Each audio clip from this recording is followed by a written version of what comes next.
Hi everybody, I'm Sophie. I hope you are feeling magical today, and if you don't, I hope you will be in a minute. Today I'm giving you my 5 top tips on how to keep your long distance relationship alive! Not dead. For those of you who are new to my channel or just haven't been paying much attention, I am Swedish and my boyfriend is American. We are right now in the process of him moving to Sweden, which is amazing. The process of him moving here and being allowed to live here in Sweden, that's a process, to say the least. And right now he has to be in America for some god-awful reason that I don't even want to think about or get into, because then I'll be angry, and that's not what this video is about.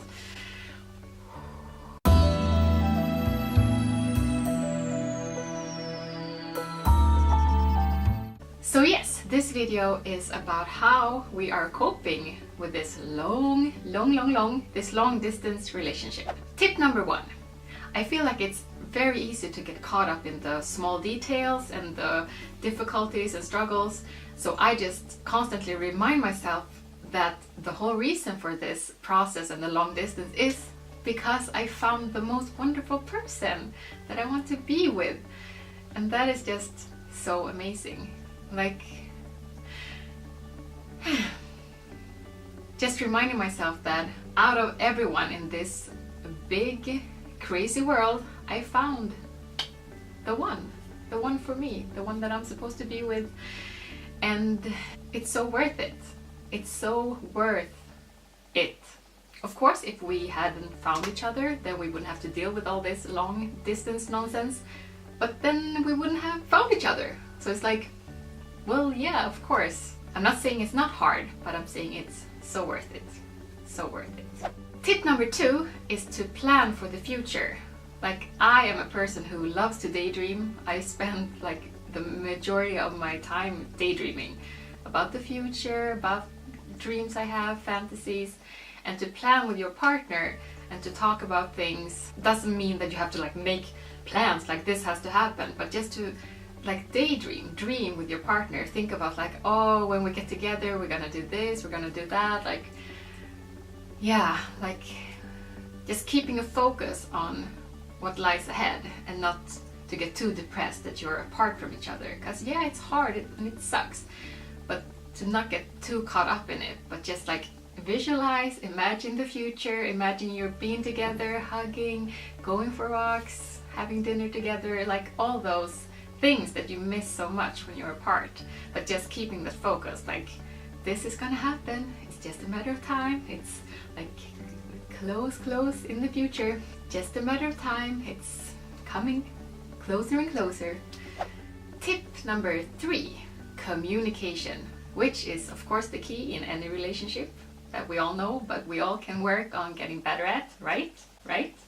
Communication is so key.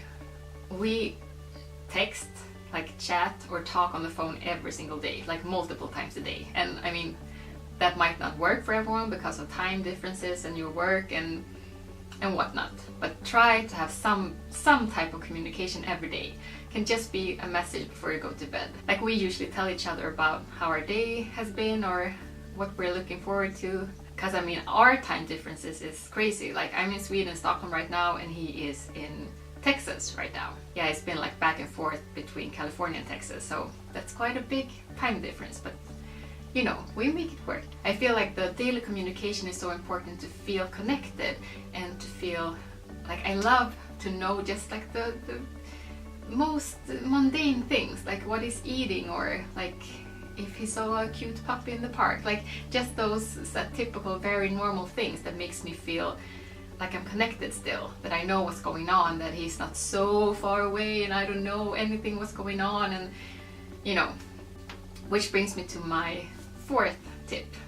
Tip number 4. Don't let your imagination run wild with you.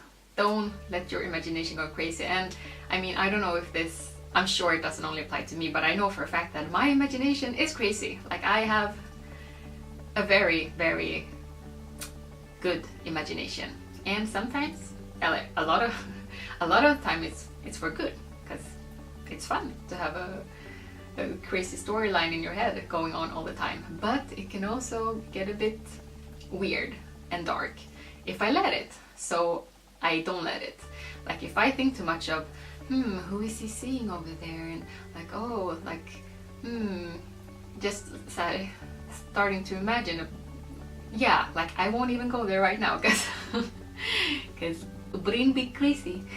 Like, yeah, and I think that brings us back to the previous tip of like keeping your focus on the future. Like you're gonna be together, it's gonna be great, but not to get sucked into this like vortex of crazy thinking of like, what could he be doing and what is he thinking? Like, is he thinking this might not be worth it? Like, is this too hard? Is he gonna give up on the relationship? Or I just feel like there's a risk that the physical distance can also become like an emotional and mental distance if you let it.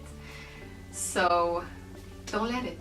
So the fifth and final tip is one of my favorite ones, and I really like to think about this. Like this is where my imagination is a good thing in this circumstance, and that is to think about the past. Like think about history. Think about all the couples in the past that didn't have email, that didn't have Messenger, Facebook, phones, like planes.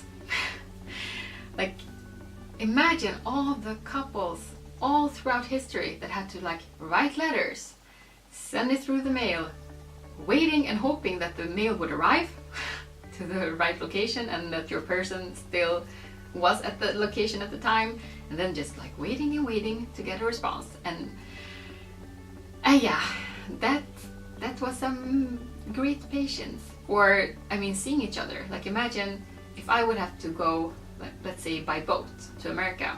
That would take a long time. A long time.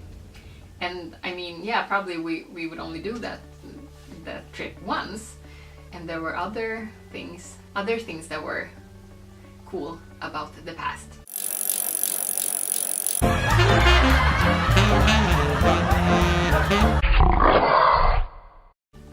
But definitely for communication's sakes, this is the time to be. If any of us had to, we could go to each other, it would take like one day. Like if we really had to, we could book a plane and go. And that's very comforting to think about. And just, yeah, like it takes a lot of patience, but just imagining like how, or even people who work abroad or that have jobs that they go away for months. I'm like, to me it's insane. I'm like, how you people cope? But they do. It's amazing how perseverant people can be when it comes to love. What you would do for love. So I hope you found some of this tip helpful if you're in a long distance relationship. Why can I not say the word? Long distance. Long distance.